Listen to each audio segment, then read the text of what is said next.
Vamos reiniciar, então, o evento. Né? E o que eu vou mostrar hoje aqui para vocês é uma espécie de um resumo de um outro trabalho que nós vamos mostrar depois, dentro de um evento de 4 horas. Porque, às vezes, para vocês que estão chegando pela primeira vez, nós fazemos eventos como o de hoje, com vários conferencistas. Né? Em outros momentos, deixa eu ver se eu desliguei.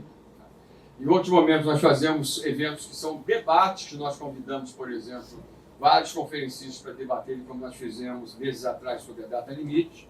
E eu mesmo, como lancei o meu livro sobre a data limite, eu fiz um evento sozinho sobre a data limite.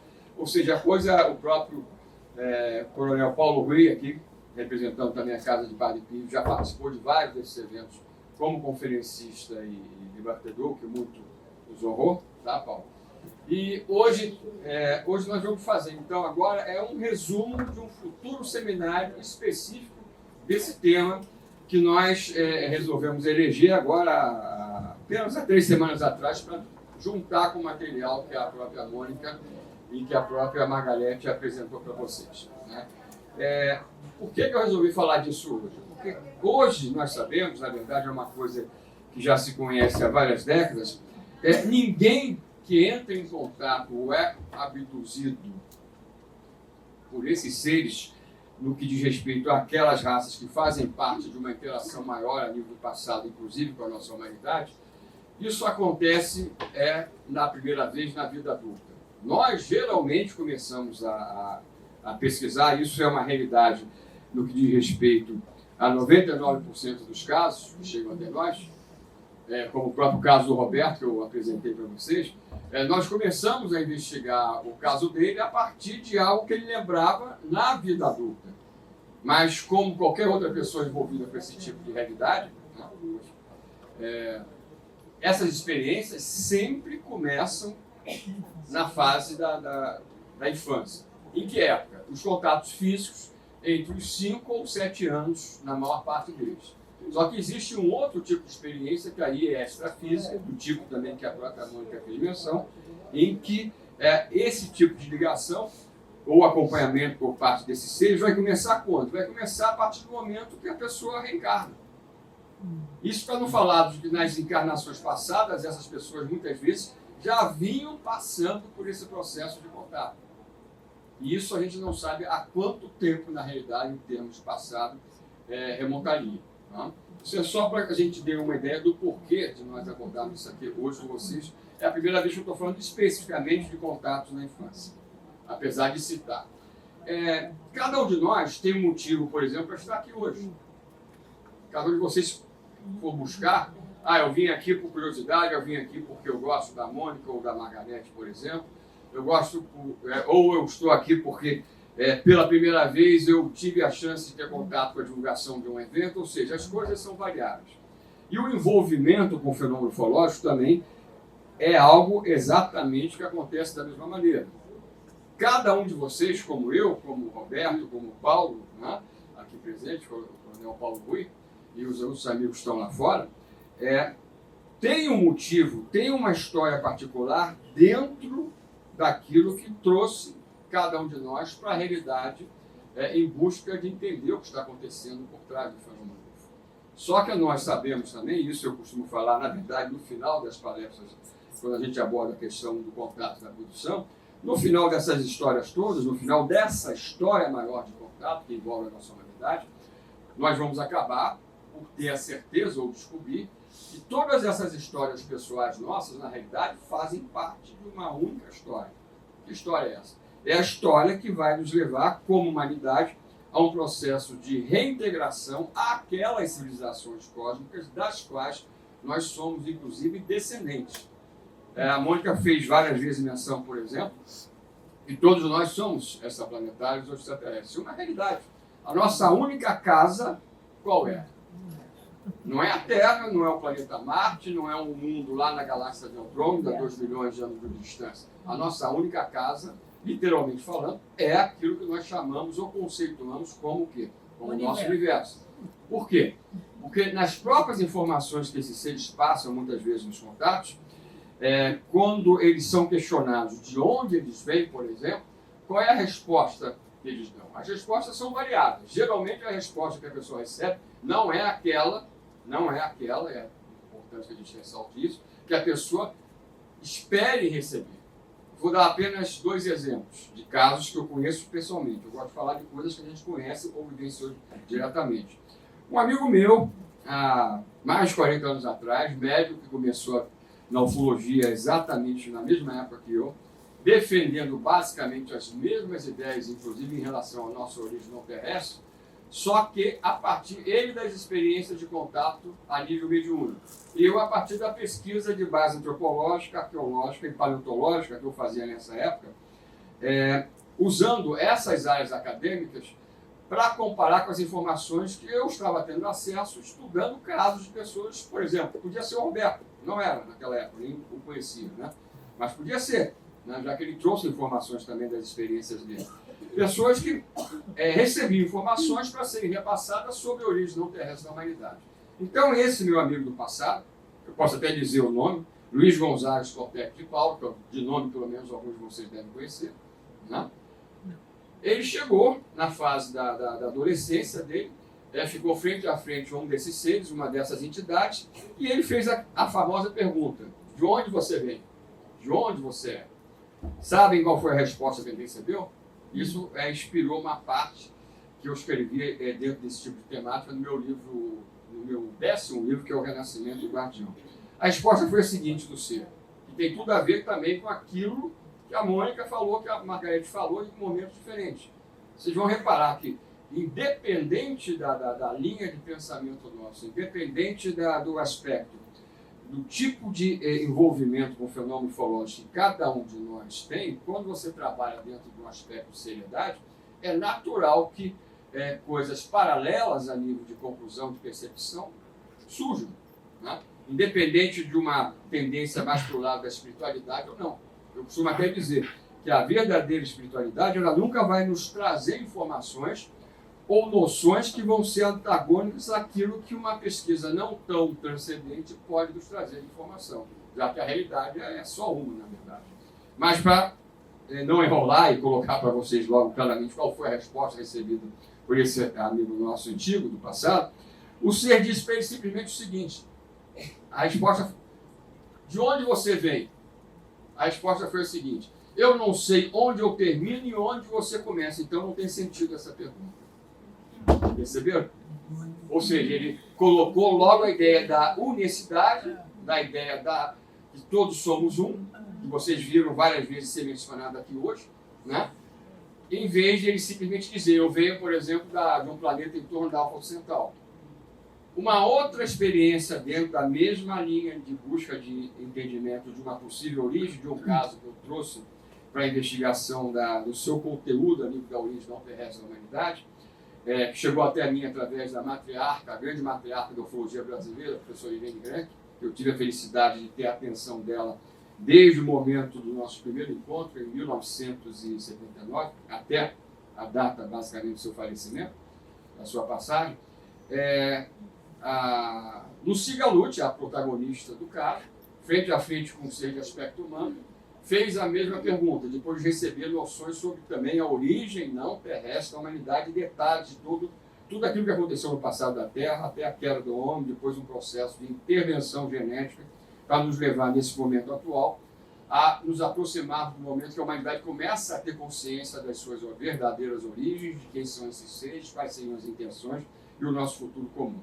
Nesse caso, de uma certa maneira, foi uma explicação que, apesar de não ter sido citado o mundo como origem, um planeta como origem, ou mesmo um sistema estelar, foi uma resposta mais próxima daquilo que ela poderia esperar, né? Qual foi a resposta? A Lucy Gallucci, aqui perto de nós, em Santa Anésia, um pouco antes de Barra do Piraí, né? Perto, inclusive, ali da Dutra, né? Entre, na verdade, Piraí e Barra do Piraí, o ser disse o seguinte: o ser tinha um aspecto humano, mas com alguns detalhes que o diferenciava de qualquer um de nós a nível de detalhes. Esse ser chegou e disse o seguinte: eu poderia até dizer para você isso a nível de transmissão mental, tá? Portanto, que a gente ressalta, que é a comunicação mais comum, né, de maneira disparada. Ele passou a ideia para ela do quê? Que ele podia até dizer o ponto de origem de onde a civilização dele, portanto, a nave que o trouxe à Terra para aquele contato, qual era. Mas ele disse também que não tinha sentido, mas explicou por que não tinha sentido. Foi dito o quê para Lucy? Que na época tinha 18 anos. Né? Porque esse mundo, repare bem, de onde ele estava partindo, ou de onde ele tinha partido para ter o próprio encontro com essa contatada aqui no interior do estado do Rio, não era o mundo de origem, em termos naturais, da civilização deles. Porque eles já tinham ido parar nesse sistema estelar, que acabou não sendo dito ou nominado, dentro, inclusive, dos nomes que eles poderiam ter para o próprio, ou o nosso, né, dentro da nossa astronomia. Por quê? Porque eles colocaram que eles já foram parar lá dentro de um processo de colonização cósmica que também depois deu origem à própria colonização da Terra. E eles deixaram claro, no caso, ele deixou claro que, esse ser, que hoje nós somos, ou podemos nos denominar, entre aspas, terrestres, mas que no passado nós não éramos terrestres porque estávamos ocupando corpos em um outro mundo, da mesma maneira que acontecia com ele naquele momento. Por isso que ele ressaltou, o mundo de onde eu estou partindo para esse contato hoje não é o mundo de origem onde a nossa civilização, a humanidade, teve esse processo evolutivo. Isso é só para vocês entenderem o quanto não tem sentido certas coisas que às vezes a gente dá importância na busca. Agora, como eu falei, cada um de nós tem um momento em que vai haver aquele tipo de ligação ou fixação com esse tipo de realidade maior que se avizinha para a humanidade. Eu sou nascido aqui na cidade do Rio de Janeiro, nasci aqui em Botafogo. Curiosamente, eu nasci na Casa de Saúde São José, aqui perto, né? E fiz 90% das palestras minhas na cidade do Rio de Janeiro, do outro lado da rua depois, no antigo Instituto Brasileiro de Administração Municipal. Eu passava só a atravessar a rua. Tá bom? Literalmente, tá? Felizmente o IBAN deixou de existir. Mas felizmente, por outro lado, a gente está aqui na casa de Padre Pio, porque o IBAN, né? Você conhece a história, deixou de existir. Agora é um laboratório, Petit. Hã? Agora é um laboratório. É um laboratório? Eu tinha de informação que tinha virado uma sede de uma iniciativa de um banco. Mas é um laboratório. Tá certo.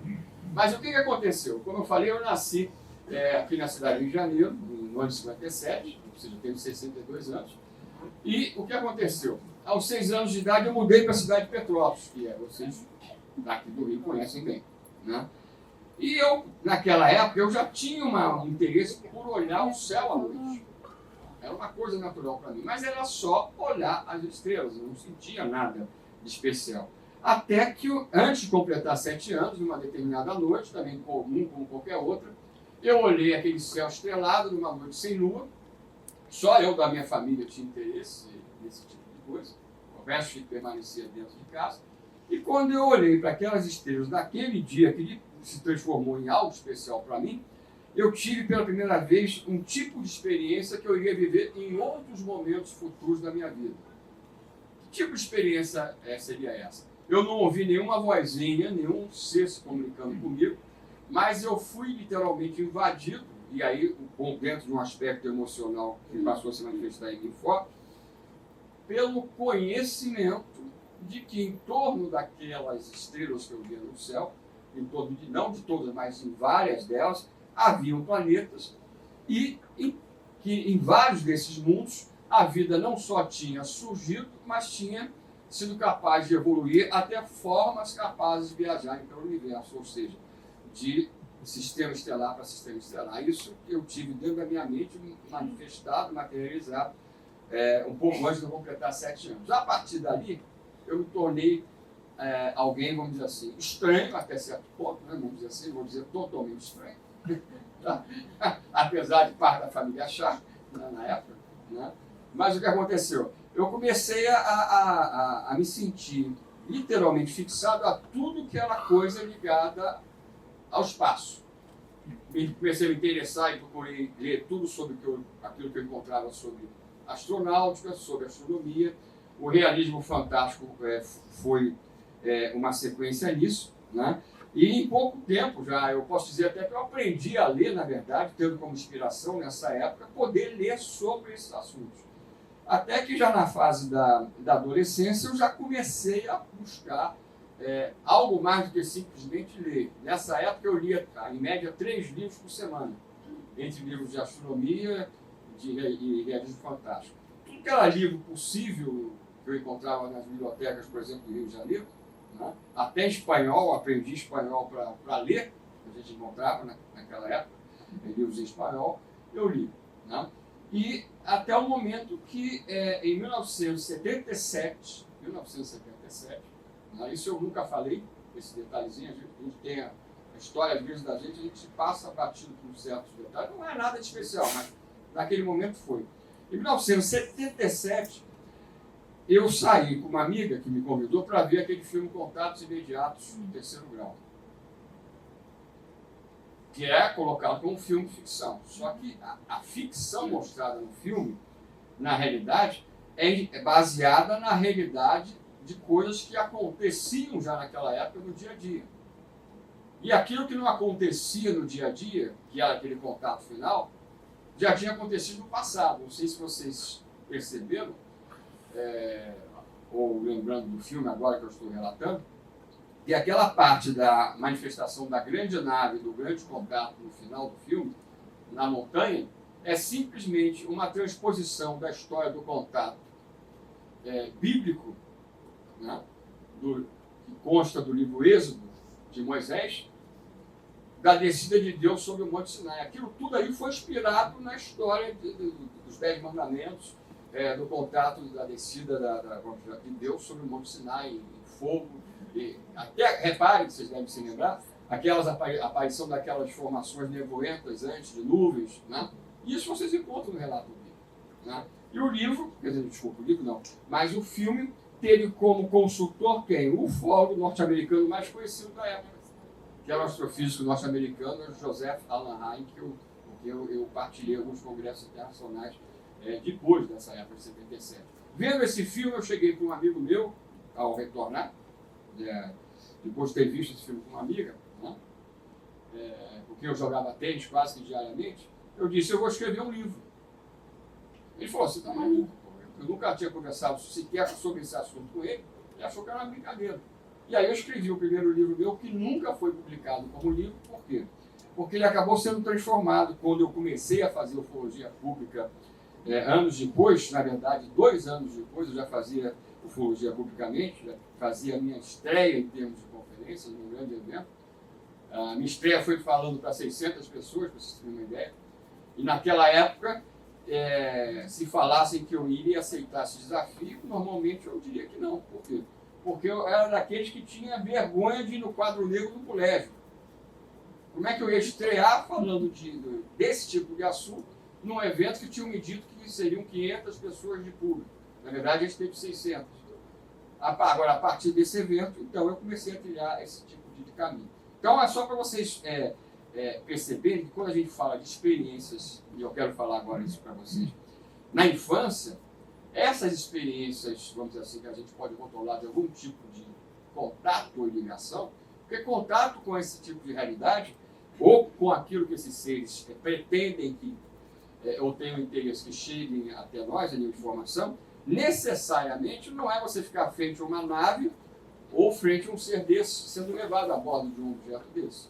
Às vezes é simplesmente um contato com uma realidade que vai fazer você trilhar um caminho dentro desse tipo de perspectiva. Né? Então, esse foi o início, e eu citei isso por quê? Porque eu interpreto dessa maneira aquilo que aconteceu naquela noite. Né? Agora, por que eu tenho essa convicção desse tipo de relacionamento a partir daquele momento?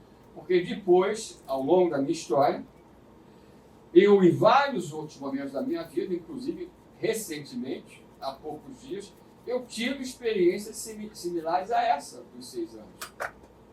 Em que você não sabe de onde, entre aspas, nem como, você é invadido por uma informação que contém explicações para aquilo que você busca de entendimento dentro desse assunto. Essa noite eu não dormi. Tá? Ontem eu tive um seminário com o título em São Paulo, que eu dei, um seminário que eu falei sozinho por 4 horas, por isso que tem gente que acredita que eu não vou terminar até as 7, tá? Mas podem ter certeza que vou, hoje vou, tá? Então, esse seminário, qual foi o título dele? A multidimensionalidade do fenômeno UFO e a física quântica. O que a gente mostrou nesse seminário? Mostrou justamente que todos aqueles fenômenos que nós encontramos dentro da área ufológica, do processo de contato e abdução, por exemplo, o Roberto podia, em algum momento, ter a lembrança de se ver transpassando a parede da casa dele em direção à nave.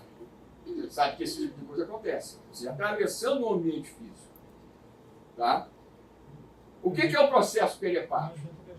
Não adianta, porque ele vai atravessar a janela, se for do desejo desses seres, como esses seres fazem a mesma coisa.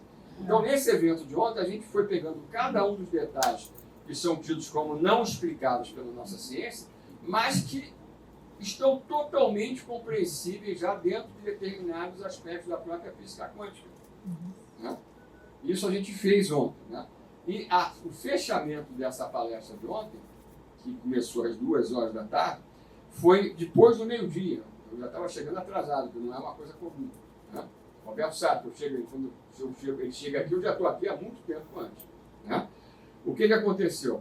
Mais uma vez, o fechamento da palestra veio a partir do mesmo tipo de sensação, de percepção, do tipo que eu tive aos 6 anos de idade em relação à pluralidade dos mundos habitados.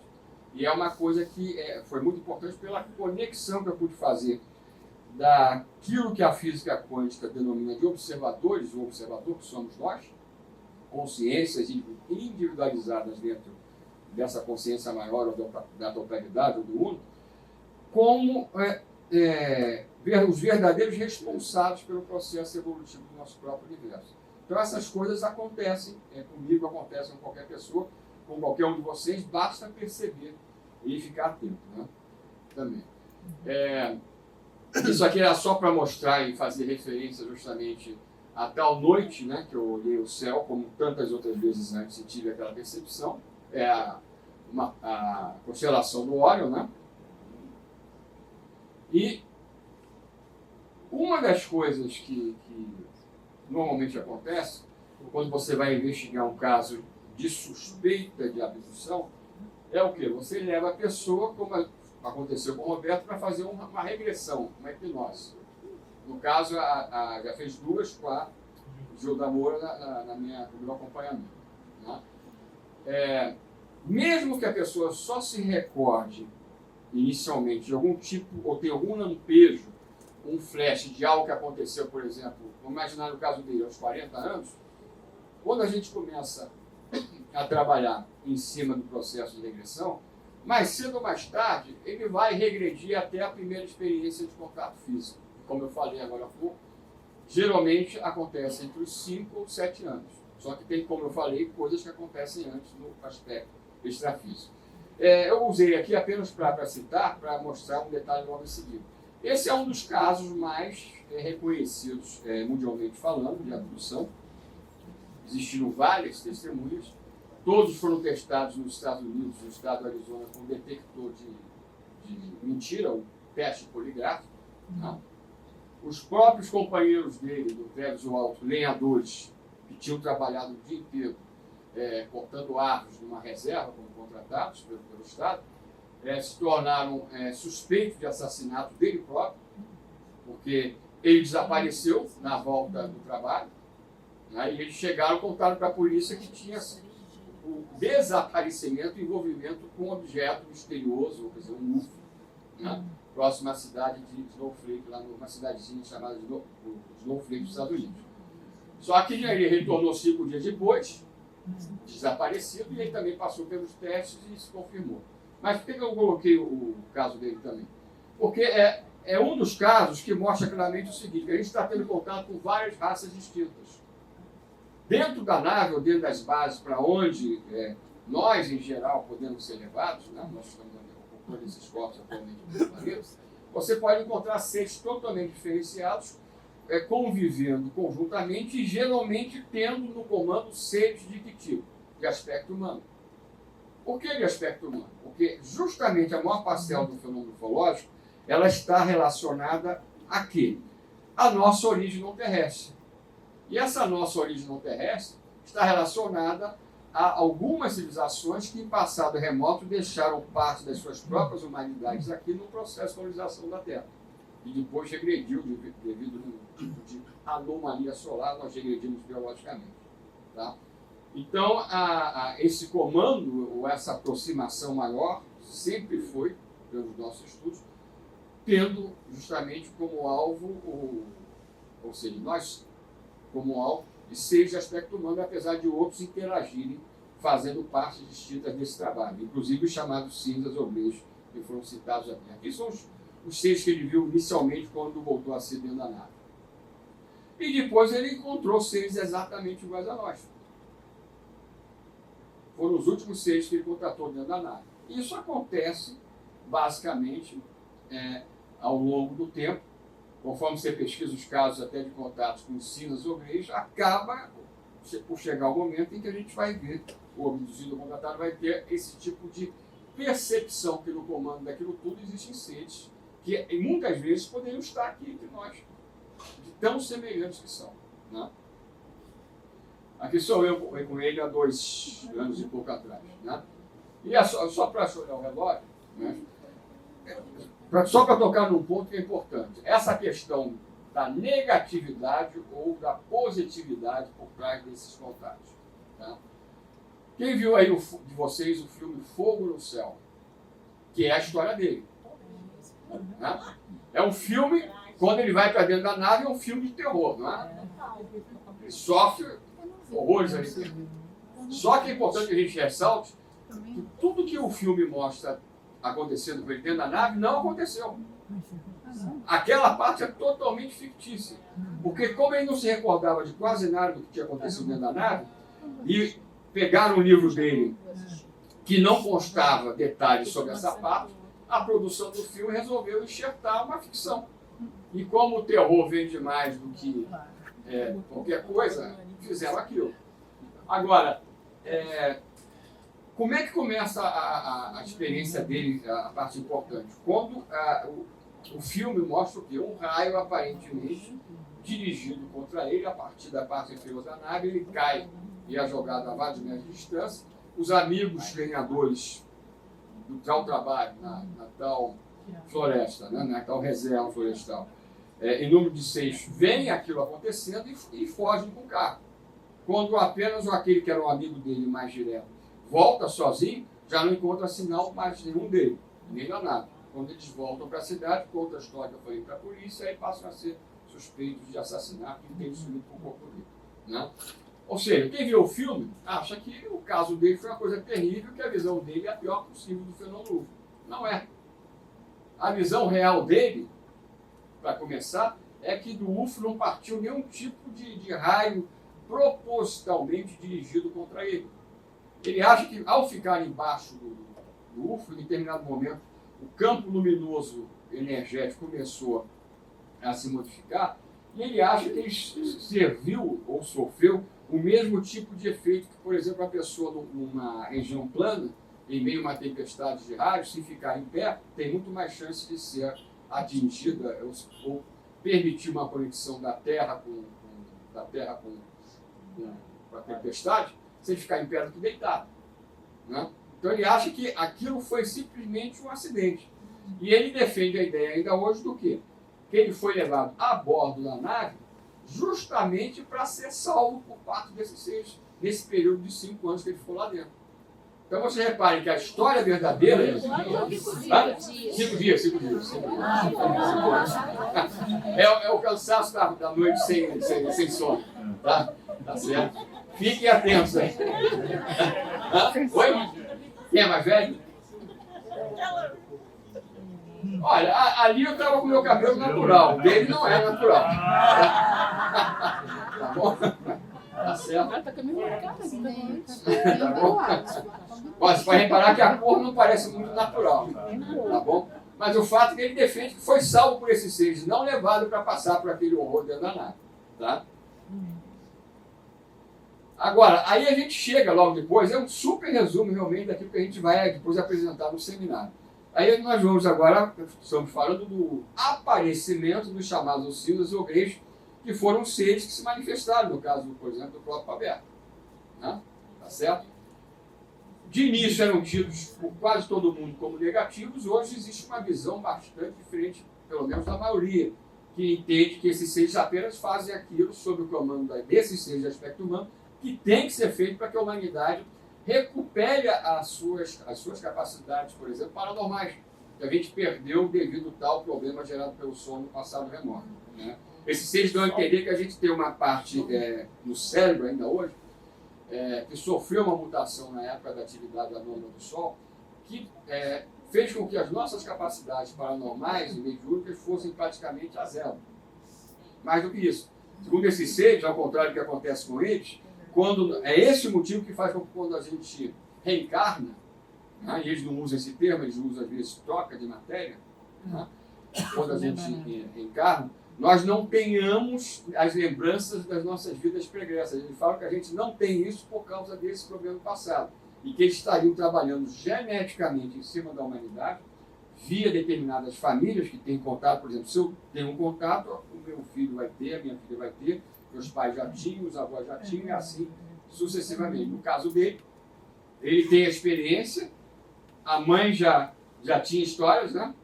E o filho já participa também dessas experiências. Né? Por quê? Porque não adianta intervir nele, nesse aspecto genético, se não houver uma sequência no processo de intervenção para fazer cada geração ser mais desperta a nível de potencial paranormal, a nível de desbloqueio dessas condições. Né?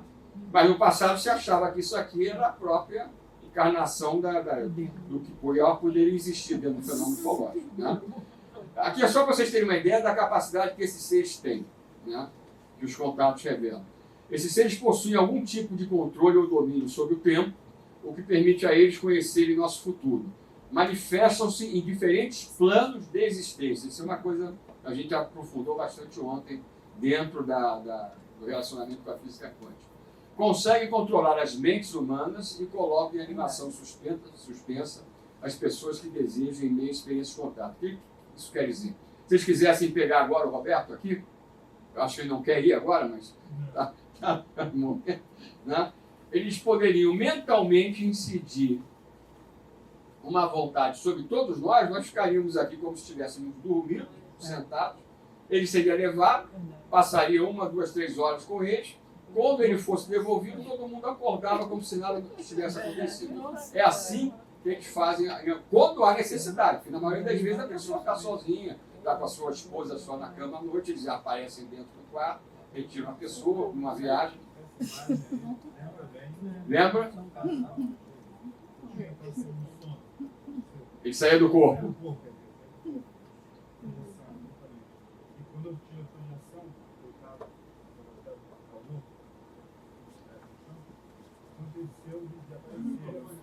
O microfone não chega lá. Aí eu vi esses caras aí, né, quando eu saí do corpo, essa projeção astral, e se assemelha muito com isso aqui. Só que eram dois, e eles falavam entre eles, um som, uma coisa tipo uma abelha falando, uma coisa assim. E aquilo fez com que eu voltasse ao corpo, correndo. Voltei ao corpo, quer dizer, nesse tempo que você falou aqui, que eles manipulam o tempo, eles podem ter me levado, feito o que quiserem fazer e devolveram, simplesmente assim. Só para vocês terem uma ideia, uma das coisas que alertou o Roberto para a estranheza, vamos dizer assim, que fez ele acabar nos procurando, foi quando ele estava numa como é que chama? Não é cabine, a coisa que você desapareceu. Chega aqui. Não, isso aí, o que acontece? Esse assunto ufologia, quando você começa a mergulhar, as coisas começam a acontecer, você tem que procurar uma pessoa que estuda, no caso do Petit, porque senão você pira. Porque é muita coisa louca que acontece com você. Eu relutei muito em falar isso sobre o consulado na época, porque eu achei tão absurdo o negócio que eu ficava no consulado francês, eu era segurança do consulado francês, é onde saiu o cônsul. Eu tinha que ter um guarda ali, né? E eu era esse guarda. Quer dizer, então ali ficava o porteiro dentro de uma cúpula de vidro, prova de bala, e eu ali, vendo aquele portal. Um portal e tal, estou olhando para aquele portal, de repente passa o fiscal. Ué, por que o fiscal não veio aqui? Aí eu fui atrás do fiscal. Por que você não foi lá? Porque você não estava lá.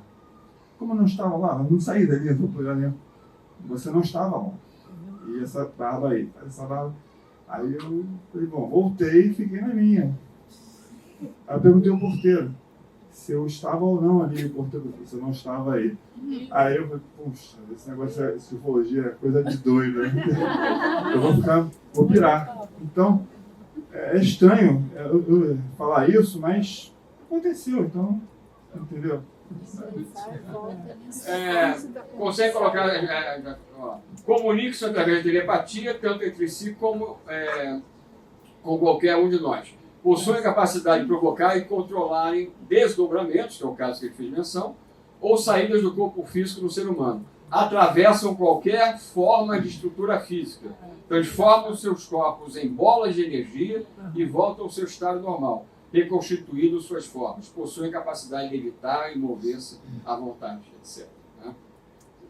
Aqui vocês têm o pioneiro na investigação desse tipo de caso via regressão, que é o norte-americano Buddy Hopkins, com quem a gente teve a chance de interagir no passado em vários congressos, né, internacionais.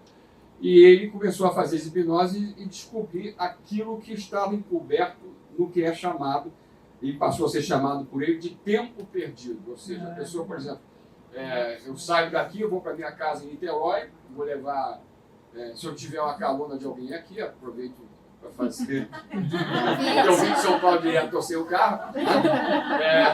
Então, se eu tivesse de carro, eu levaria 1h15, sem trânsito. Aí você leva 6 horas para chegar lá, e você não se lembra do que aconteceu nessas 6 horas de estranho. Você faz uma regressão, nesse espaço de tempo, você foi levado, de repente devolvido mais à frente, por exemplo. Né? Esse tipo de coisa que ele começou a investigar e descobrir que, nesses casos, as pessoas estavam sendo levadas a bordo dessas naves. Né?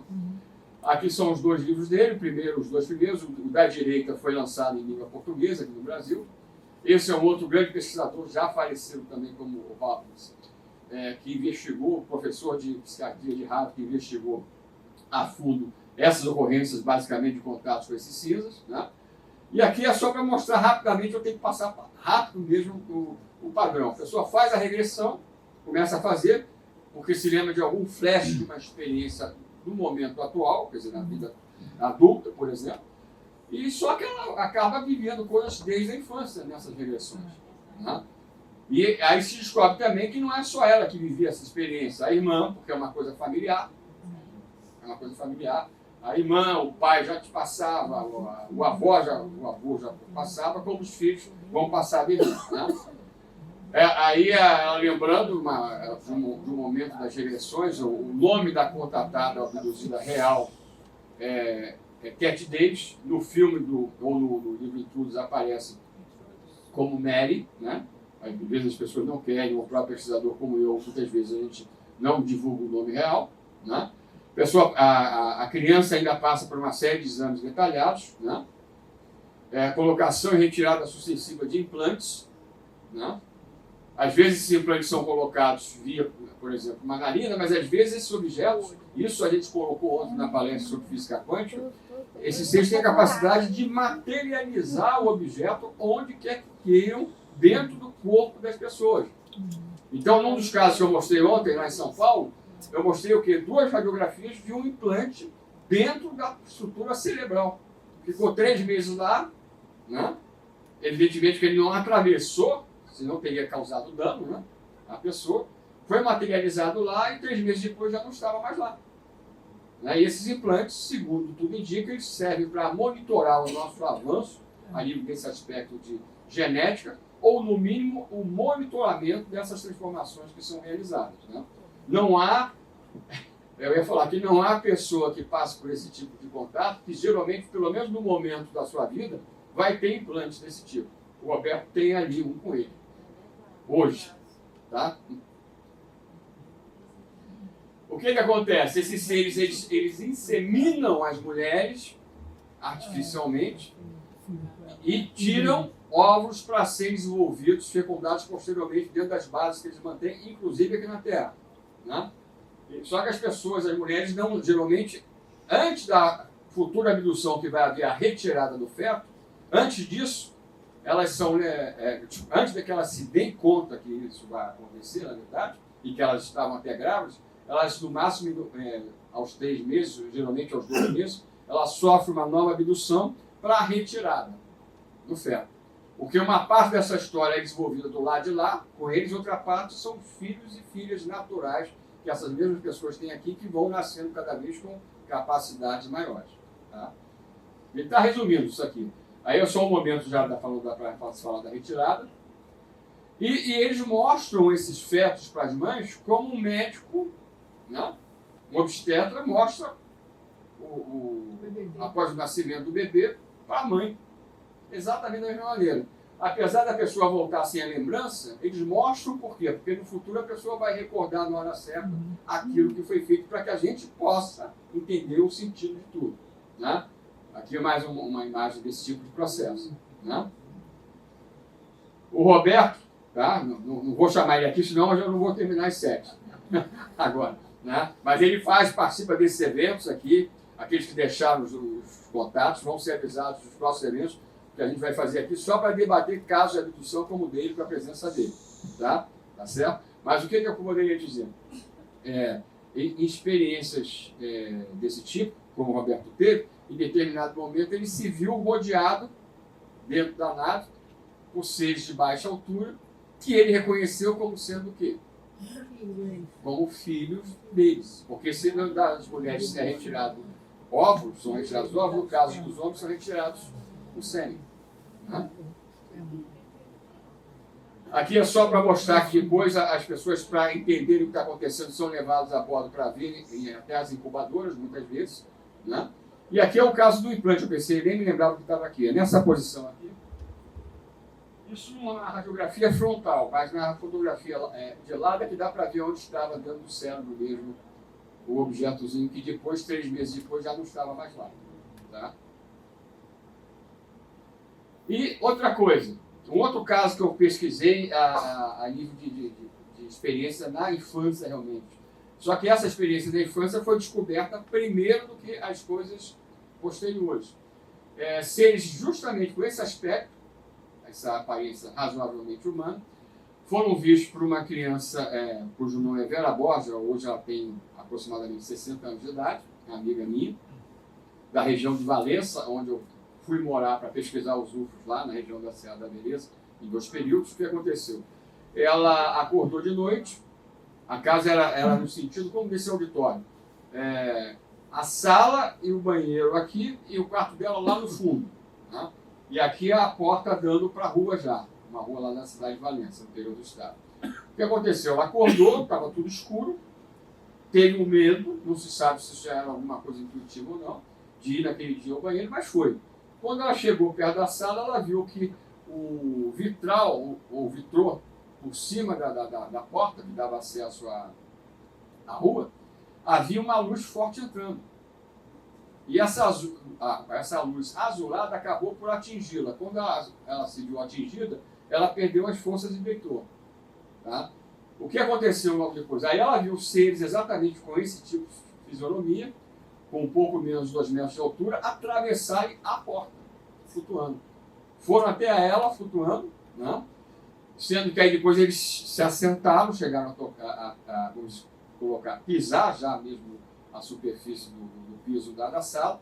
O homem pegou, o ser masculino pegou uma espécie de trazia na mão uma espécie de um aro luminoso dourado, que emitia uma luz dourada.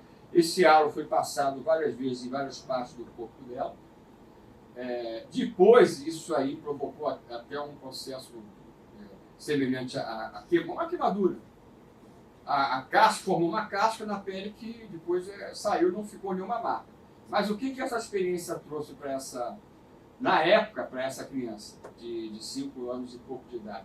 Ela começou a desenvolver uma capacidade muito especial. Quando você começa a ter experiências de contato, você começa a ter esse desbloqueio num grau maior. No caso dela, o que aconteceu? Ela, com menos de 6 anos de idade, se ela estivesse aqui, qualquer de vocês estivesse com dor de cabeça, ela sentia a dor de vocês. Isso foi evoluindo nos meses seguintes rapidamente, ao ponto dela sentir e saber se as pessoas estavam com algum tipo de patologia ou doença, cujos sintomas se manifestavam nela, quando ela estava no meio ambiente. Ela começou a conversar sobre isso com a tia, que era quem a criava, e aí começou a passar por aquele processo de ser levada a centros espíritas, porque ela devia estar obsediada, foi levada em igreja evangélica, aí acharam que ela estava realmente com demônio, né? E a coisa continuou, até que ela resolveu se calar durante um tempo. Só que na vida adulta esse processo avançou ao ponto, por exemplo, de médicos do Hospital de Valença, sabe, eles formavam filas, eram comuns na porta dela nessa época. A fama dela cresceu e para você sentir a confiança de alguns médicos, quando eles tinham uma necessidade de um diagnóstico que eles não conseguiam de alguém, eles ligavam para ela. Porque aí ela não precisava estar presente na frente da pessoa. Ela mentalmente entrava em interação com quem tinha um problema não identificado, vamos falar dessa maneira, e depois ligava para o médico e falava, olha, o problema é esse. Um dos casos mais espetaculares dessa história aconteceu com um garoto que foi encontrado, uma criança do sexo masculino, né, um garoto, caído na terra, né, no terreno da casa, lá em Valença, e ele foi levado às pressas para o hospital, o mesmo hospital onde existiam esses médicos que confiavam nas capacidades dela. E esses médicos não encontravam razão para a falência.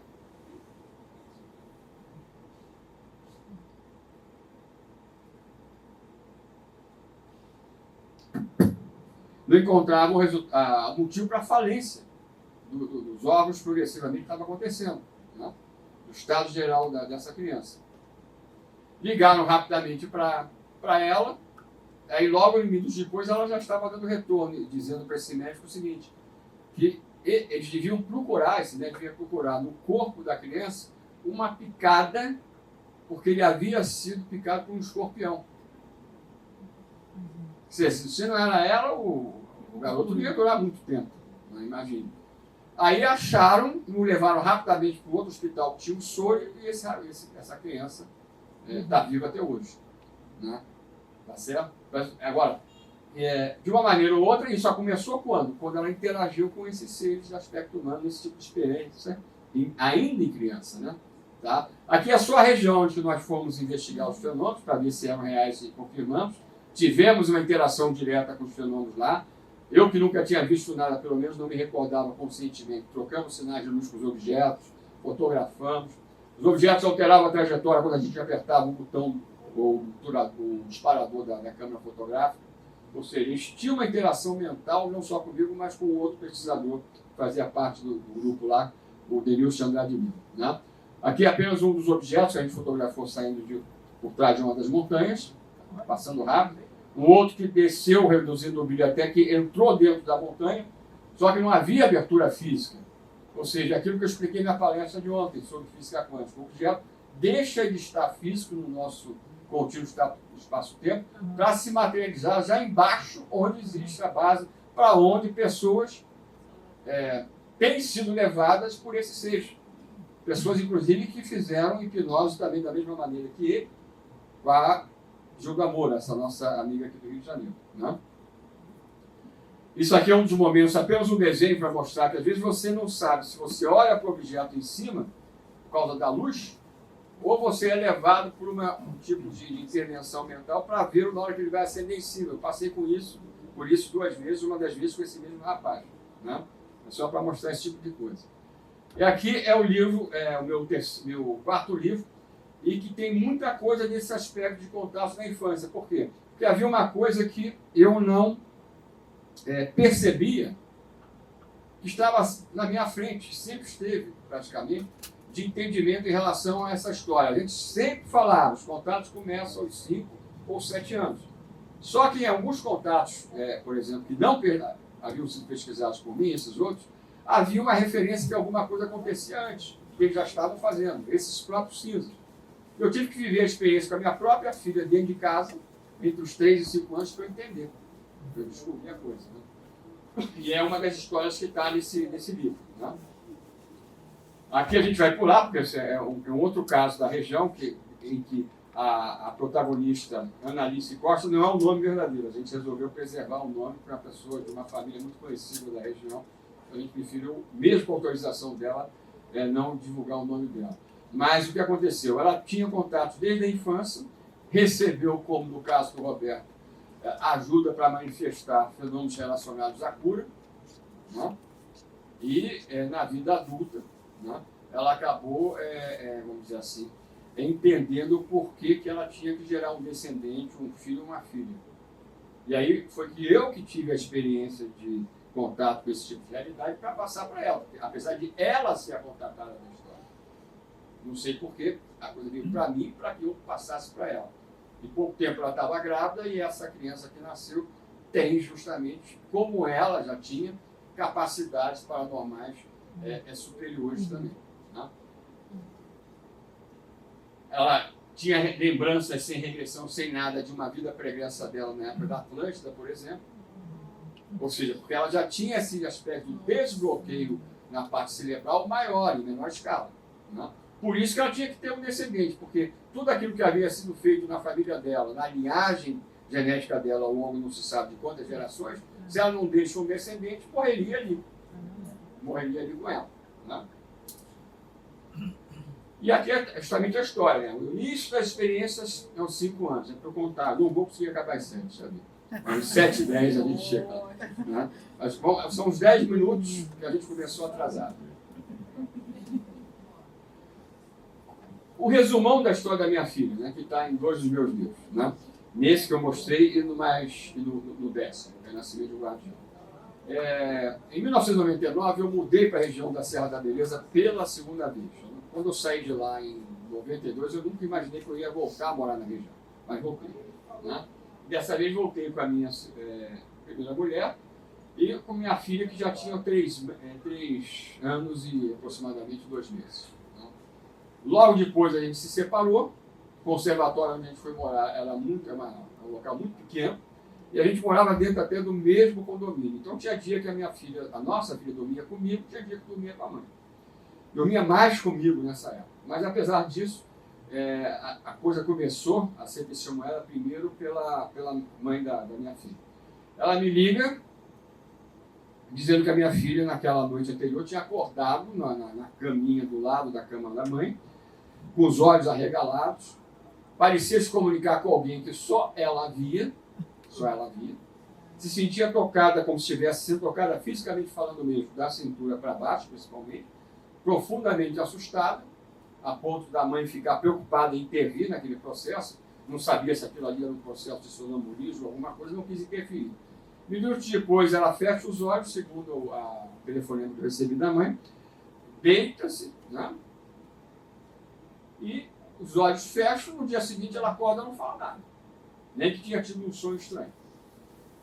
Logo na mesma semana, ela tem a segunda experiência desse tipo, em que ela parecia um pouco menos assustada. Na terceira vez, aí já acontece eu como testemunha. Aí eu ligo para a Gilda, aqui no Rio, né? E a Gilda me fala, não, isso está acontecendo com crianças entre os 3 e os 5 anos, pelo mundo inteiro, alguns chamam de pânico noturno, tem outras denominações. Na verdade, apesar das denominações variadas, ninguém sabe o que está acontecendo, mas que ela falou, eu acho que isso tem tudo a ver com esse processo de contato e não estou surpreso disso estar acontecendo na família de vocês, né, por exemplo. E ela falou, não deixe ela ser influenciada por nada, ufologicamente falando, não mostre desenho, não faça perguntas, apenas acompanhe o processo e procure tirar as informações. E ela falou, se eu estiver certo, esse tipo de coisa, perto dos 5 anos, vai sumir. Né? A coisa continuou a funcionar dessa maneira. Nós não deixávamos ela ver nada, um desenho de grade, qualquer tipo de ser extraplanetário, nada. Né? E até que aos 4 anos de idade, quer dizer, quase um ano depois do início do processo, o que acontece? Ela, depois de uma noite dessas, na minha casa, ela acorda e ela espontaneamente resolve falar pela primeira vez na história. Aí ela fala o quê?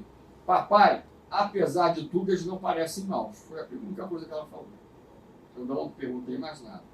Perto de completar 5 anos, o que acontece? Cada vez ela que vivia isso na casa da mãe ou na minha, ela já estava nessa fase totalmente tranquila. Era como se fossem amiguinhos dela, que ela estava contatando num outro nível físico, vamos colocar dessa maneira. Acordando em meio às madrugadas. Antes de completar 5 anos, eu levo ela um dia de carro para a casa da mãe, da minha mãe, na verdade, a avó dela que havia mudado para lá. E eu tinha esquecido na quina, quase bem na quina de uma das quinas, de uma mesa de jantar na casa da minha mãe, um CD daquela série, CD de áudio daquela série televisiva Arquivo X. Isso foi, né? Esse processo começou, como eu falei, quando eu mudei para lá, só que eu não falei o ano, em 99. Tá? Ou seja, nessa fase ela tinha 3 anos e pouco de idade, como eu falei. Ou seja, quando ela estava para completar os tais 5 anos desse processo iniciado em 99, é que aí ela entra na casa da minha mãe e vê esse CD que tinha na capa 3 Greys representados. O maior ladeado por 2 menores.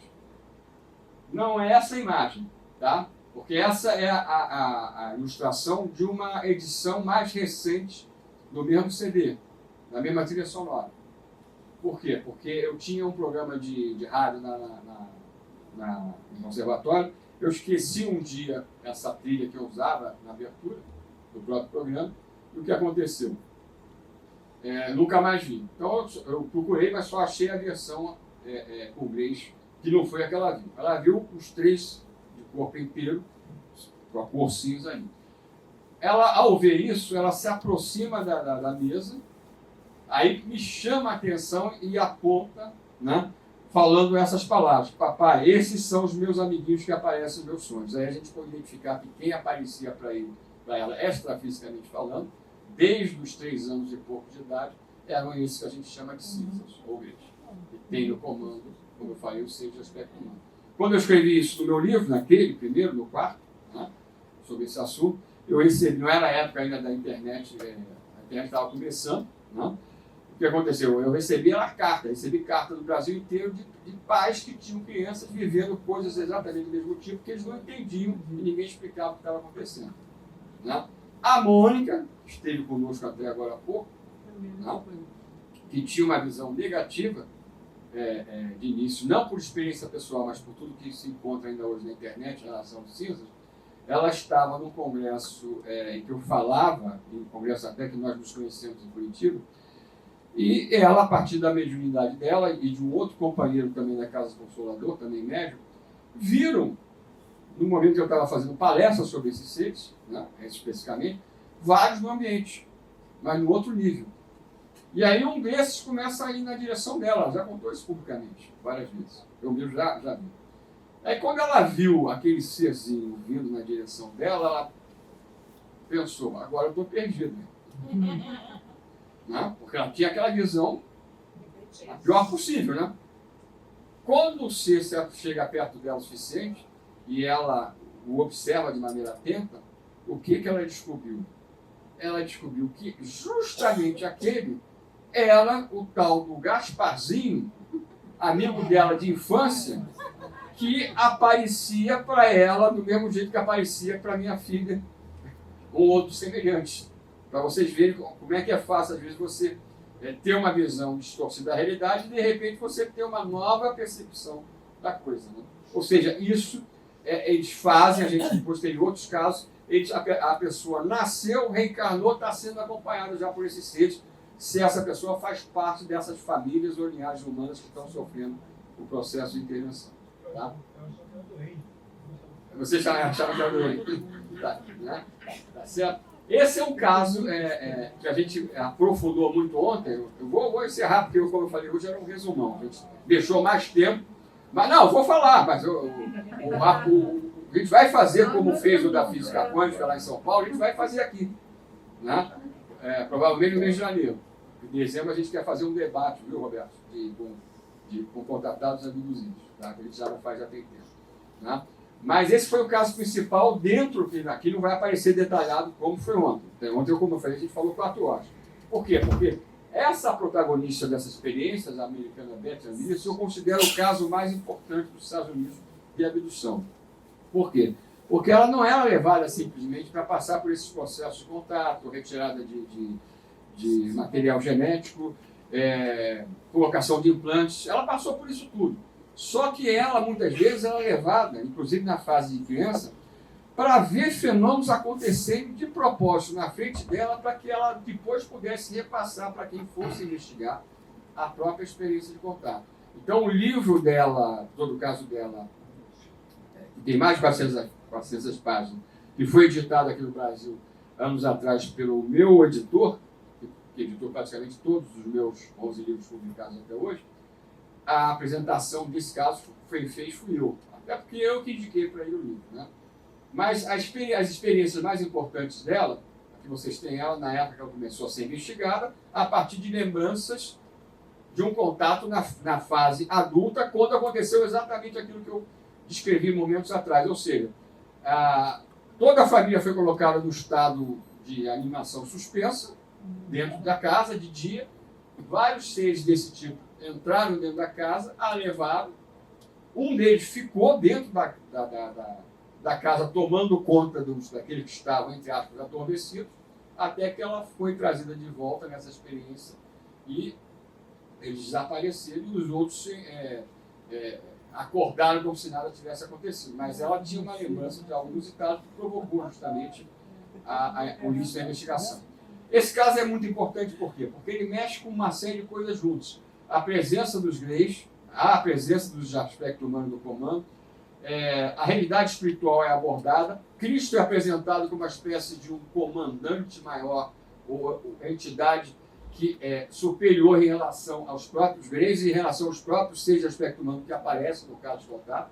Isso não acontece só nesse caso, aparece em N casos pelo mundo inteiro, que no Brasil, por exemplo, desde a época dos contatos do General Show, para vocês terem uma ideia. Né? Ela, no processo de regressão, revivendo a experiência, né, uma das experiências, ela fez mais de 40 regressões, para vocês terem uma ideia. O livro que eu fiz a abertura, né, e o principal investigador do caso norte-americano, um dos meus livros que eu abordo o caso, né, tá? Ela tinha uma capacidade de desenhar muito bem. Então, depois que ela voltava da regressão, ela mesma fazia os desenhos do caso, o que facilitava a compreensão. Continua hoje isso acontecendo. Tá? Fenômenos quânticos na regressão. Quando a pessoa é colocada em regressão e o fato está acontecendo de fato, a pessoa não vai lembrar o que aconteceu, ela vai reviver. Então, se ela sentiu frio, ela vai sentir frio. Se ela sentiu calor, ela começa a suar. Né? Se ela ficou traumatizada com algum aspecto, esse processo vai se manifestar. Né? E no caso dela, as pessoas que acompanharam essa regressão juram que aconteceu o seguinte: eu acredito nisso por quê? É mais do que acreditar. Porque eu levei gente para fazer regressão que viveu um fenômeno diferenciado, mas cuja base a gente encontra dentro dos princípios da física quântica que pregam que a mente, né, do observador, que interage no mundo de possibilidades ou no oceano, possibilidades quânticas, faz inclusive a própria matéria se manifestar a partir dessa onda de possibilidades. Né? Ou seja, a coisa, a regressão tem essa capacidade de trazer aqueles fenômenos do passado para o presente acontecendo dentro de um ambiente de pesquisa. No caso dela, o que aconteceu? Não é comum você ter dentro dos UFOs qualquer efeito da gravidade terrestre, porque eles têm uma gravidade própria interna. O que acontece? Mas no caso dela, talvez até de propósito para se mostrar o que eu vou falar para vocês, eles tenham deixado durante um certo tempo esse tipo de isolamento gravitacional não existir, para que na regressão futura pudesse acontecer o que aconteceu. As pessoas que acompanharam esse fenômeno garantem o seguinte: que na hora que ela reviveu o momento que a nave acelerou, depois de partir do solo com ela, e ela estava deitada como se fosse algo bem acolchoado na superfície, acima da própria superfície do UFO. Na hora que ela reviveu e está fazendo menção que o objeto estava acelerando, as pessoas que acompanharam a hipnose, incluindo o próprio hipnólogo, garantem que ela começou a afundar naquele material acolchoado, como se o peso dela estivesse aumentando por causa da aceleração da nave. Né? Repare que coisa incrível. Por que eu aceito isso? Porque eu vi num ambiente refrigerado, com temperatura bem baixa, que eu estava com frio, na hora que uma outra pessoa que eu levei para fazer regressão com a Gilda, isso aí muitos anos atrás, o nome dessa senhora é Moza, viva ainda, ela, no momento que ela revive o momento exato que a luz entra pela janela e ela está deitada na cama, tendo ao lado a sua mãe, a Gilda, num ambiente bem mais escuro que esse, começa a fazer uns sinais que eu não estava entendendo o que ela queria que eu fizesse. Depois eu percebi que era para eu me aproximar da Ogrimeia, da hipnotizada. E aí, quando eu cheguei perto, eu pude perceber que no momento que ela revivia a incidência da luz que entrava pela janela antes dos seres aparecerem dentro do próprio quarto, como acabaram acontecendo, Grace mais uma vez, nesse momento, toda a parte do corpo dela que eu podia ver, como a própria ajuda já estava notando, por exemplo, os braços, as mãos, estavam ficando vermelhas pelo calor do passado da luz do UFO, e ela começando a suar, a pingar, para vocês terem uma ideia, numa temperatura de 17 graus, 18 graus, que era a temperatura lá do escritório da Gilda. Então, o mesmo efeito que propiciou o afundamento da Beth no material acolchoado, com aceleração, o princípio desse outro fenômeno que eu testemunhei pessoalmente, a base é exatamente a mesma. Essa interação da matéria, da mente, que faz a realidade manifesta do passado se tornar algo real no nosso tempo na pesquisa.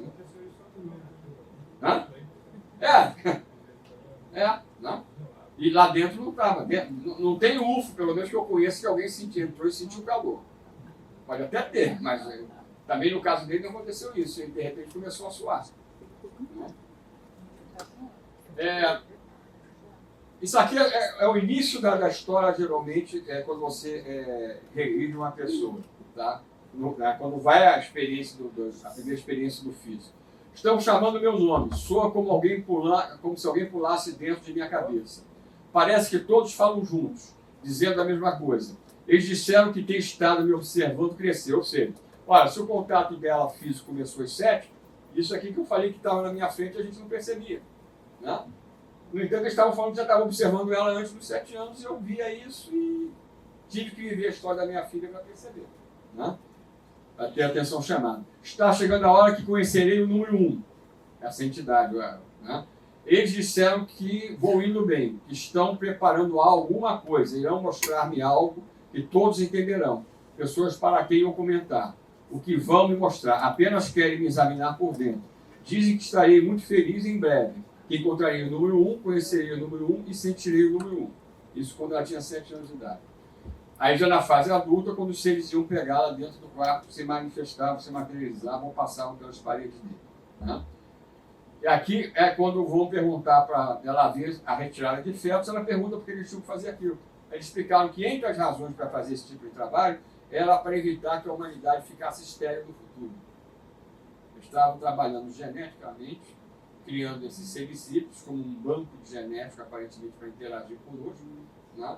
Com o objetivo de impedir que a humanidade perdesse a capacidade de se reproduzir naturalmente. A explicação foi dada para ela quando ela tinha 13 anos de idade. Tá? Outra transcrição de regressão.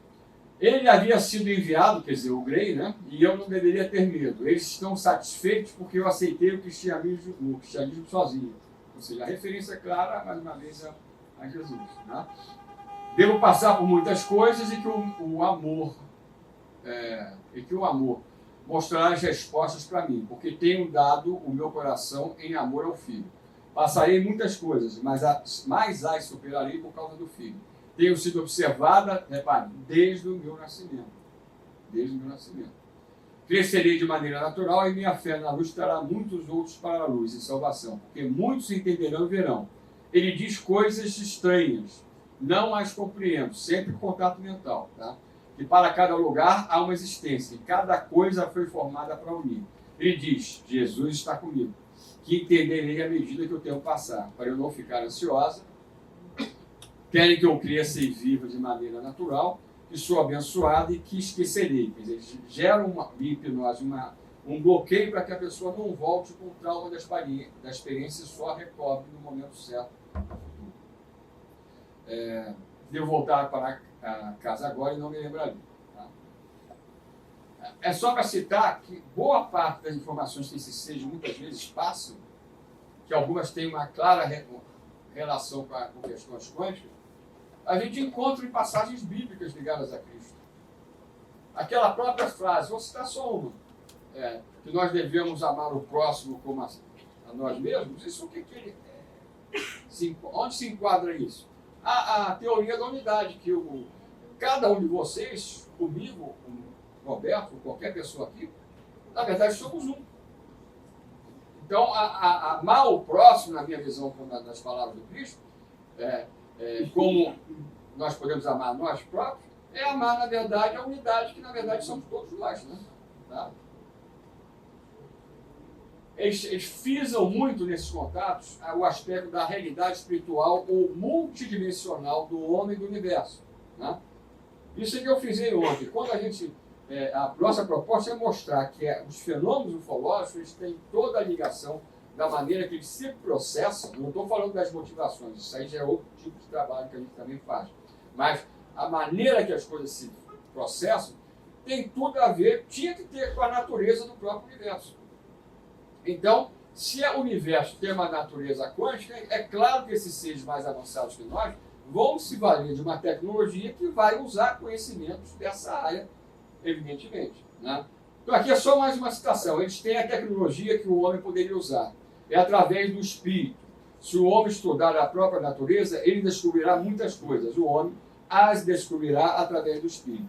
O homem não é feito apenas de carne e sangue, mas um trecho das coisas que vêm através dela. Ela viu cubos de gelo, como se fossem cubos de gelo, com essas formas humanas, com trajes de várias épocas, que mostram o acompanhamento desde a evolução da própria humanidade. Ela chamou isso de Museu do Tempo. Ela viu isso quando tinha 13 anos de idade também, que é o contato, na minha visão, mais importante de todos eles que ela teve. Né? Ele diz que são os zeladores da natureza e das formas naturais, os observadores, ou seja, aqui ele se coloca exatamente na condição que dentro da física quântica nós temos a referência ao observador. O que é o observador da física quântica? É a consciência individualizada dentro dessa consciência maior que, interagindo e colocando a sua atenção, a sua vontade sobre o campo ou oceano de possibilidades quânticas, que não é material, cria a própria matéria, cria a própria realidade que a gente vive. E esses seres se apresentam, nesse caso, como sendo esses observadores. Na minha visão, o quê? Num patamar superior ao nosso, porque eles fazem coisas que a gente não tem ainda a capacidade de fazer, mas que eles falam que a gente vai atingir. Da mesma maneira que Cristo falou que no futuro nós seríamos capazes de fazer coisas ainda maiores do que ele. É a mesma coisa, a mesma história. Né? E aqui é um momento que também tem a ver com os aspectos quânticos da experiência dela do universo, quando mostram para ela, aos 13 anos de idade, o quê? Um cubo de gelo que tinha como se fosse um desenho de uma borboleta. Tá? Coisas que ela não entendeu, mas que disseram para ela que ela ia entender no futuro. Quando? Quando ela encontrasse o tal do número 1. Tá? Aí ela perguntava, onde está o número 1? Aí falava, está na casa. E aonde está a casa? Ou o que é a casa? A casa é onde está o número 1. Não dá uma resposta para ela. Para que no futuro houvesse, nesse encontro, como ela vai descobrir. Mas o que acontece? Então, quando ela toca o cubo de gelo, aí na minha visão, para uma criança de 13 anos de idade, esse tocar o cubo de gelo com a matriz, entre aspas, da borboleta, da coisa que não era viva, mas podia se tornar viva, a partir da interação mental do observador, que nesse caso eu seria ela, o que acontece? Quando ela toca o cubo de gelo, o gelo some e surge a borboleta viva voando à volta dela. Quando ela deixa de ter o contato mais direto a nível mental com aquela forma de vida, o que ela fala? Ela fala que a borboleta está perdendo a cor e que vai acabar por desaparecer também num ponto de luz. Ou seja, experimentos desses eram mostrados para ela não entendia, mas nós hoje podemos entender o que eles estavam querendo passar. Que a própria vida se manifestou no universo e continua a se manifestar a partir do quê? Daquilo que nós chamamos na física quântica de observador. Ou seja, não é só a matéria do universo que é criada a partir da nossa interação no campo quântico, mas a própria vida, porque um dos mistérios da própria questão da vida no universo é que a evolução biológica, a evolução química do universo progressivamente, com a formação cada vez de átomos mais complexos, né?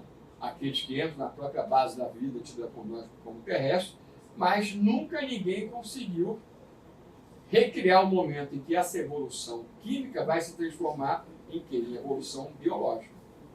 Então, esses seres, na minha visão, eles estavam querendo mostrar, através das experiências com ela, o quê? Que o próprio salto da evolução química para a biológica, esse momento misterioso, né, acontece também a partir da interação daquilo que nós chamamos na física quântica de observador. Né? Tá? Aqui é no momento que ela vai encontrar o número 1, ela é levada para uma base, isso aconteceu aos 13 anos de idade também, para uma base desse seres, lá ela vê seres de aspecto humano claramente no comando, e aí ela percebe que ela está sendo retirada do seu corpo físico, ela está sendo desdobrada. E por isso que ela fala, existem duas de mim. Ela vai ganhando altura em direção a um grande portal de luz, ela começa a entrar nesse portal de luz e ela fala o quê? Que é porta após porta. Na minha visão, o que ela estava tentando passar na linguagem de uma criança de 13 anos? Que ela estava passando por níveis diferentes de realidade até chegar no nível mais profundo, onde ela vai ter o encontro com o número 1. Aí, quando ela encontra o número 1, o que ela fala? Aí ela fala que entendeu tudo que ela não tinha entendido antes. Que é maravilhoso e que ela não pode levar o hipnólogo junto com ela, que ela não tem como descrever aquilo que ela sente. O que aconteceu com ela na minha visão? Ela teve aquela percepção, ela vivenciou o aspecto da unicidade com o todo. Com o todo. Né? E isso foi mostrado através, eu fiz um super resumo desse caso, que eu considero uma coisa realmente extraordinária. Basta dizer que, além do livro de mais de 400 páginas, só desse caso, com as experiências dela que eu prefaciei, o meu editor já lançou o segundo, que é a sequência das histórias. Tá? E aí, o que acontece? A gente vai finalizar, porque a gente está olhando o relógio ali, tá certo? Mas uma das coisas que eu escrevi no meu livro UFO, Espiritualidade e Reencarnação, que tem também no livro que eu chamo do Guardião, que é o mais recente sobre a questão da ligação da espiritualidade com isso tudo, uma das coisas que a gente fala em ambos é o seguinte, que as pessoas estão sendo levadas hoje, como no passado, a se encontrarem, o que eles literalmente falam que estão fazendo. Né? É o abduzido que vai encontrar o pesquisador, e aí depois o pesquisador descobre que ele não é só pesquisador, que ele tem as suas próprias experiências, por exemplo. Né? É alguém que vai levar para qualquer um de vocês um livro que tem uma única linha que é importante que vocês leiam para perceberem algo que não estava sendo compreendido. Às vezes você é levado para uma outra pessoa, para encontrar outra pessoa que você vai ter filhos e filhos dentro dessa missão, desse aspecto genético. Né? E o que aconteceu? Ela se separou do marido que não tinha nada de comum com ela, depois de anos de experiência de contato. Esse personagem, essa pessoa, ele era sempre apagado para que ela fosse levada. E aí a pessoa que ela começa a interagir, que se torna o segundo marido, acaba se descobrindo via também regressão, que ele estava tendo contato exatamente com os mesmos seres que ela, desde criança. Quando eu falo os mesmos seres, não é porque eram cinzas ou greys, não. Os mesmos greys, literalmente falando. E aqui quando ele revive a primeira experiência de contato dele. O que ele diz? Eles dizem meu nome. Algo muito parecido com a história dela, né? Dentro de minha cabeça. Primeiro dizem que não deveria ter medo. Eles me disseram que não posso lembrar. Quer dizer, não lembrar, vim com a lembrança naquela época. E ele começou aos 5 anos, não aos 7. Não é a hora, quando for mais velho, será o tempo certo. Eles decidirão quando. Quando? É para mais tarde. Quando for mais velho. Essas pessoas, ele está se referindo a quem? Aos reis, aos simples, tá? Que estão à volta dele. Essas pessoas estão fazendo algo que será bom para todos. Aquele tipo de luz era uma referência ao UFO, a nada. Veio para muitas pessoas, não apenas para mim. Eles sabem sobre a vida quando você ficar maior. Aquilo que eu já tinha dito, que eles conhecem o futuro, o nosso futuro. E por conhecer o nosso futuro, eles, quanticamente, eles querem modificar em determinados momentos esse futuro. Tá? Que pode ser modificado. Tá? Alguns se encontrarão. Quem são esses alguns? Todos nós que temos essa ligação com essa coisa toda. Terão algo em comum. Verão algo como o que vejo agora. Será parte do cuidado que tem que ser feito. Muitas pessoas veriam esta coisa e na hora certa se encontrarão. Ao seu tempo, o povo da luz estará de volta. E as pessoas que o tiverem visto antes não sentirão medo quando eles voltarem. Ou seja, é a afirmação de que a gente caminha mesmo para esse contato definitivo com esses seres ligados ao nosso passado misterioso, à nossa própria origem. Tá? Aqui, quem não pegou o meu zap, na saída podem deixar quem quiser para contato e receber informações dos próximos eventos. Como eu falei, hoje a gente preferiu fazer só um resumo do meu próximo trabalho que vai ser apresentado no ano que vem, ligado a essa questão. Já fizemos lá em São Paulo, mas vamos fazer no Rio a mesma coisa. Né? O que eu quero dizer para vocês, a gente está vivendo realmente momentos muito especiais em que, de um lado, os governos estão começando a liberar as coisas por necessidade, porque não há como manter o sigilo. E, por outro lado, o fenômeno cada vez se acentua mais. Ou seja, o que está sendo preparado é o dia profetizado em várias tradições antigas, em vários textos religiosos, nas suas linguagens próprias, e que esses seres colocam que é o dia que a humanidade vai estar se reintegrando a uma espécie de comunidade cósmica da qual fez parte no passado e se afastou a partir de problemas que o planeta Terra sofreu. Então, o que a gente tem que realmente ficar atento é esse tipo de percepção, que cada um de nós que se sente ligado a esse tipo de processo, como eu falei antes, no início da própria conferência, tem um motivo para isso. E esse motivo cada vez vai ficar mais claro a partir do momento que esse nível de desbloqueio está sendo retirado da nossa humanidade, que vai permitir não só que a gente tenha contato direto com esses seres, com os quais temos um laço de descendência, pelo menos parte deles, os que estão no comando, mas a gente tem que ter a percepção que o verdadeiro contato que está sendo preparado, que é o que esses seres querem, não é um contato deles conosco, simplesmente, mas é o contato que cada um de nós vai poder ter consigo mesmo dentro desse processo de desbloqueio para que a gente possa perceber realmente, sem nenhum tipo de necessidade de alguém nos contar a nossa história, quem nós somos, de onde nós viemos, o que estamos fazendo aqui e principalmente o quê? Qual é o sentido da existência? Não é de nós que estamos aqui na Terra, não, mas de todos os seres individualizados dentro do universo. Que sentido esse? É criar o próprio futuro e o próprio processo evolutivo do nosso universo. Gente, obrigado. Foi convite. Tá? Eu agradeço muita presença de vocês, os amigos aqui que colaboraram, a Mônica e aos membros da Casa de Padre Pio, né? A Valéria, que nos escuta lá embaixo, o Gilberto aqui, né?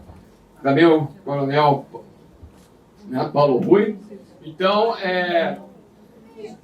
o importante é manter esse contato. E o que, na realidade, esse contato, né, ele existe independente da gente ter a noção ou não daquilo que nós somos, na realidade, em termos de essência. Tá bom, gente?